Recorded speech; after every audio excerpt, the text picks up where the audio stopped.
It seems like in today's world, all we do is hold or attend meetings. With our current situation, we have had to adjust extremely, whether this means holding virtual or even socially distanced meetings. Knowing how to run a successful meeting is key to success in life.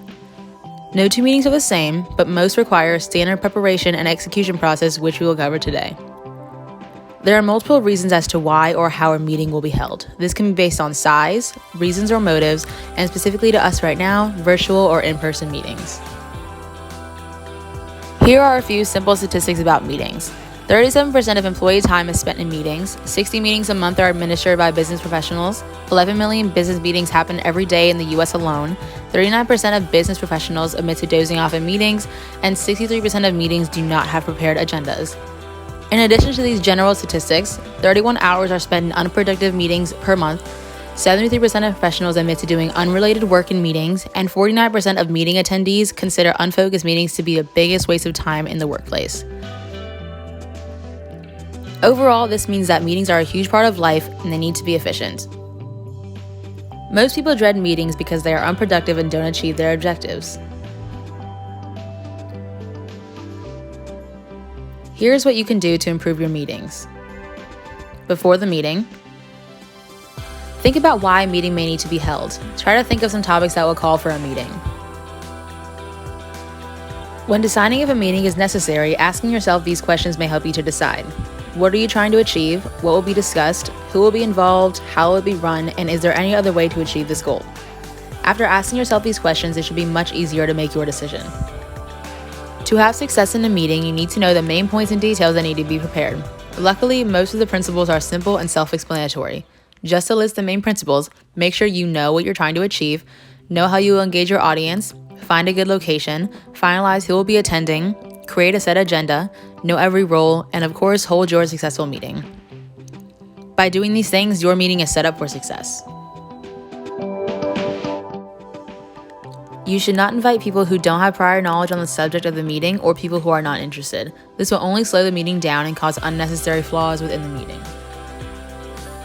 Knowing everybody's roles within the meeting can be difficult. The four main roles of a meeting are the facilitator, the recorder, the timekeeper, and the participant. The facilitator is basically the leader of the meeting. They are in charge of overall management, guiding the discussion, confirming that purpose and goals are achieved, ensuring participation, and covering any follow-up action. Characteristics of a good facilitator include being responsible, open-minded, energetic, aware of meeting content, having listening skills, confidence, being assertive but not rude, collaborative, having observation skills, and having mediation skills. Next, we have the recorder. The recorder is the person who generally takes notes and keeps track of the meeting. They are in charge of distributing any necessary materials, working closely with the facilitator to develop an agenda, recording key information or findings, keeping tabs on what's going on, distributing notes, and the recorder also acts as a participant. Characteristics of a good recorder include they being collaborative, organized, patient, responsible, they need to pay attention to detail, and they need to be efficient. The timekeeper is in charge of managing time limitations, managing visual or technical aids, and also performing basic participant duties. A few traits of a good timekeeper are having a long attention span, being focused, assertive, neutral in the discussion, and of course having good time management. Lastly, there's a participant. The participant isn't in charge of anything but themselves. As a participant, you want to understand the agenda is important, contribute to the meeting, help maintain a positive atmosphere, and display your ideas.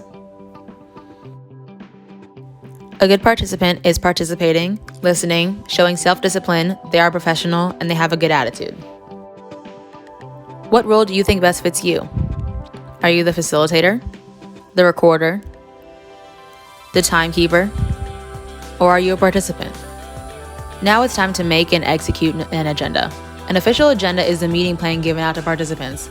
This may include a schedule, a topic list, action items, times, dates, or any other necessary components of a meeting. Make sure the agenda planning is organized so the participants understand it easily.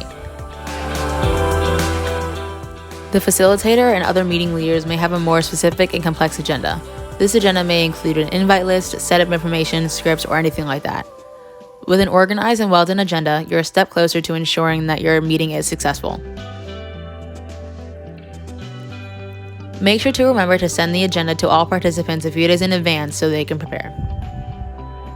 Now that you have your agenda and preparation, it's time for the execution of the meeting. First will be the arrival of everyone attending the meeting. This topic is pretty self-explanatory. Upon the arrival of the meeting attendees, there needs to be an organized and efficient space for the meeting to take place. This could mean having a seating chart, or simply just having enough space for everyone to work comfortably. Once everyone has arrived and is settled, make a proper introduction of key individuals, topics, or discussion subjects. The introduction needs to be thorough, but not too complex to ensure that all participants understand.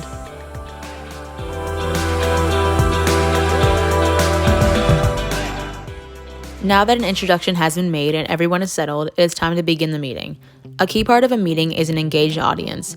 You don't want your audience falling asleep or not paying attention. But how does one keep an audience engaged? Here are some ways you can keep your audience active during the meeting. Use videos and visuals. Details are a good and easy way to catch your audience's attention. Minimize the actual presentation length and be sure to add humor and emotion if appropriate. Finally, ask questions. Asking questions will make the audience want to pay attention to what you're talking about. These are just a few very common engagement strategies, but there are numerous others that can be used. Now that you have all the necessary preparation, it's time to focus on the efficiency of the meeting. This means getting your point across and keeping discipline while the meeting is taking place. Efficiency in meetings has no set look. You may need to set rules, or maybe you don't. No matter how, there always needs to be a level of organization and respect when discussing subjects in a meeting. Now you may be wondering what rules I'm talking about. In a meeting, you can have rules that relate to the flow of a meeting. For example, you may have a rule that nobody is to be interrupted while they are speaking. Another rule may be that everybody needs to stay on track and stay on topic. These can be very beneficial in a meeting because they do not only set standards, they set boundaries. Efficiency with proper organization will confirm that your meeting will be successful. And that's all there is to it. If you make sure to have preparation and an organized execution, your meeting is sure to be successful. If you take the time and make an effort to hold a meeting, your meeting will be successful and effective.